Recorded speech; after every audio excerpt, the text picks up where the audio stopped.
Hi, I'm Jo Thompson. I'm a GP and I'm a Cancer Research UK GP as well. I'm here today with Charlotte, who is one of our practice nurses, to talk to you about the importance of coming for your cervical screening appointments.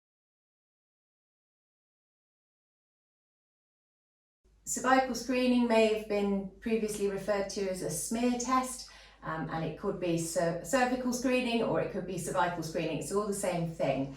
It's changed slightly in the last few years because we now look for a virus called HPV, which can lead to cervical cancer.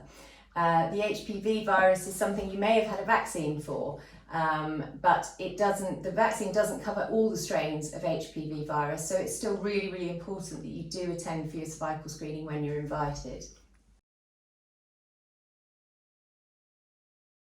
It does feel embarrassing, I get that, but most of us do this so many times in the day. We don't care if you're wearing odd socks, if you've shaved your legs or if you've had your waxing done. I'm really here just to look at your cervix and spot any abnormalities that, we need to follow up with you.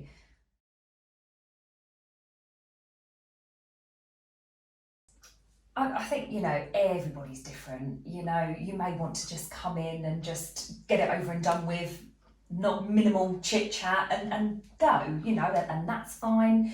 Bring your phone if you want to lie down and watch a bit of trashy TV or listen to some music, anything goes. You may want to bring a friend, bring a family member, just to have with you, and a bit of support there for somebody that has had it done before. Yeah.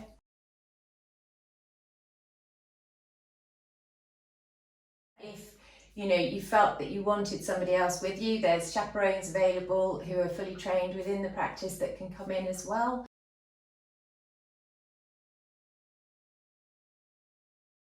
We might ask you to get in some funny positions occasionally. That just helps us to see your cervix a bit easier. So one of my favourites is sitting on your hands, and most of my patients that I ask to do that will come back and sit on their hands naturally the next time. But also, if you are more comfortable in a certain position, do let us know.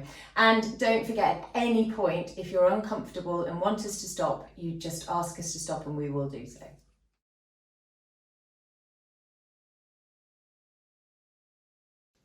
So these are the instruments that we use. These are something called a speculum, and this is vagina shaped, as you can see, and slides in with the use of a lot of lubricant, which makes things nice and easy. And we use different size speculums depending on the size of the person to a certain extent. And this is the brush that we use.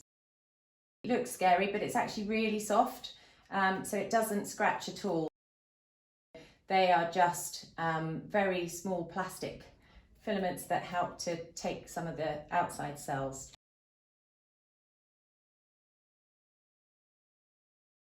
Check with your local GP surgery. They may be able to offer extended access, so you can go after work if that's a barrier. If you work 9 to 5 and you don't think you'll be able to get to the surgery, that there should be some options.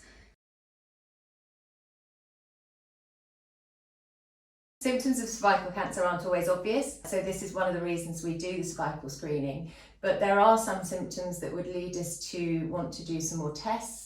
For example, bleeding after intercourse, some bleeding in between periods, or a change in your discharge, or pain on intercourse as well. So if you do ever get any of those, don't wait until your next screening appointment. Do come in and have a chat with one of us. You will be invited for your cervical screening at 25. So if you get any of these symptoms before you're 25, come in beforehand.